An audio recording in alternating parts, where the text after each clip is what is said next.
మనం తీసుకునే దుంపకూరల్లోనూ బీట్రూట్ అనేది చాలా ముఖ్యమైన రూట్ అని చెప్పుకోవచ్చు. సో ఈ బీట్రూట్లో మంచి పోషకాహార విలువలు ఎక్కువ మోతాదులో ఉంటాయి. కాకపోతే దీని రుచిని అలాగే దీని ఫ్లేవర్ని ఎక్కువ మేరకు ఇష్టపడరు. సో ముఖ్యంగా ఇది గుండెకి ఎంతో మేలు చేస్తుంది.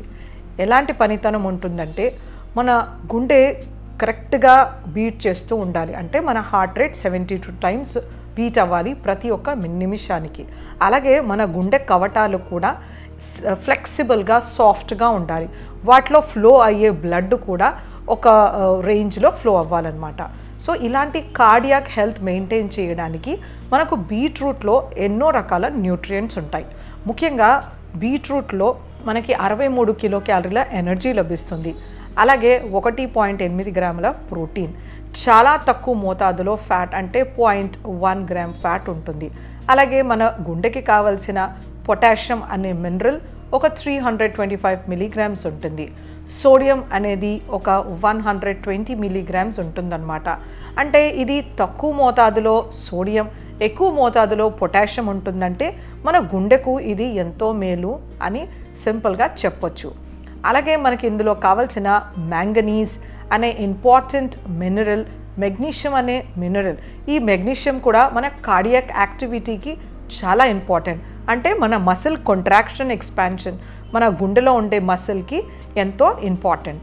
సో ఈ మెగ్నీషియం అనేది కూడా మంచి మోతాదులో బీట్రూట్లో లభిస్తుందన్నమాట. ఇది కాకుండా మనకి కావలసిన B complex vitamins thiamine, riboflavin, niacin ఇలాంటి రకరకాల బి కాంప్లెక్స్ వైటమిన్స్ ఇందులో సమృద్ధిగా లభిస్తాయి. బీట్రూట్లో బిటాలిన్ అనే కాంపౌండ్ ఉంటుందన్నమాట. ఇది కూడా మన శరీరంలో ఎంతో మేలు చేస్తుంది.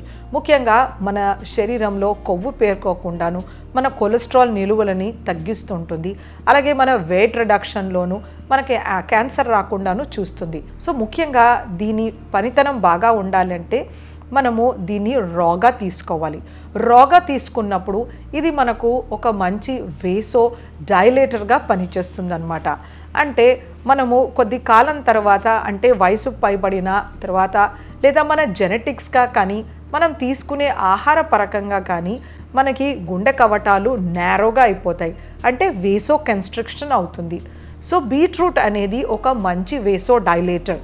అంటే మన గుండె కవటాలని ఇలా తెరుస్తుంది. సో మన రక్త ప్రసరణ అనేది చాలా బాగా అవుతుంది. సో దీన్ని ఎక్సలెంట్ వాసో డైలేటర్ కాబట్టి హార్ట్ పేషెంట్స్ ప్రతిరోజు 100 గ్రాములు తీసుకుంటే ఎంతో మేలు చేస్తుంది. ఇది సాలడ్ రూపంలో అయితే ఎక్సలెంట్. ఒకవేళ మనము బీట్రూట్ని కూర కింద తీసుకోవచ్చు, లేకపోతే దీన్ని మనం ఇంకేదైనా కాంబినేషన్ కర్రీలో కానీ, సాంబార్లో కానీ, రైతాలో కానీ, బీట్రూట్ హల్వా కానీ ఇలాంటి ప్రిపరేషన్స్ పిల్లలకి కూడా ఇస్తే వాళ్ళకి ఎంతో మంచిది. ఇందులో ఉండే సాల్యుబుల్ ఫైబర్ 4 గ్రామ్స్ ఉంటుంది. ఇది కాన్స్టిపేషన్ నుండి రిలీఫ్ చేస్తుంది. అలాగే మన శరీరంలో కొలెస్ట్రాల్ని కూడా తగ్గిస్తుంది అన్నమాట. ఇన్ని రకాల మంచి న్యూట్రియంట్స్ ఉన్న ఈ బీట్రూట్ని మన గుండెకు ఎంతో మేలు చేస్తున్నట్టు పరిశోధనలు తెలుపుతున్నాయి. సో వారంలో ప్రతి ఒక్కరూ కనీసము ఒక 100 గ్రాములని 3 సార్లు చొప్పున తీసుకుంటే మన శరీరంలో ప్రతి ఒక్క అవయవానికి ఎంతో మేలు చేస్తాయి. ముఖ్యంగాను మన ఇమ్యూన్ సిస్టమ్ని బూస్ట్ చేయడానికి కూడా బీట్రూట్ ఎంతో తోడ్పడుతుంది.